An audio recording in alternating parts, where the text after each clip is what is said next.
Today I'm going to have some fun, kind of in a little comic style. I'm going to draw a little comparison.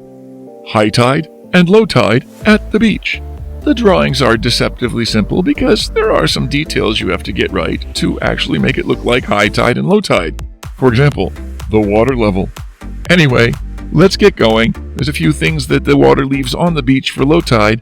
Maybe you can draw what I'm drawing, or you can pick your own things, like some seashells or maybe even an old boot. Here I go.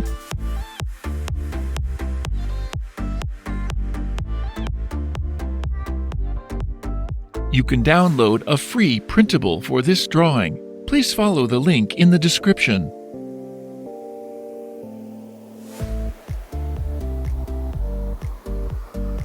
You can reduce the speed to 0.25 times or 0.5 times from YouTube settings.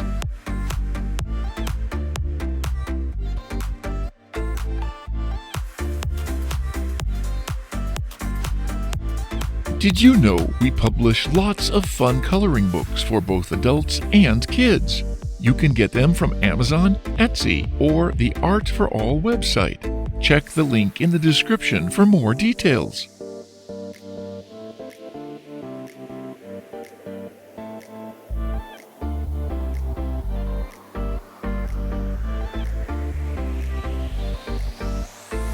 If you like pencil sketching, please do visit our channel, Art for All Sketching. I'll share the link in the description.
Now it's time for coloring. We'll speed up the video. Pause or adjust the speed if needed.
Thank you for watching. Hope to see you soon.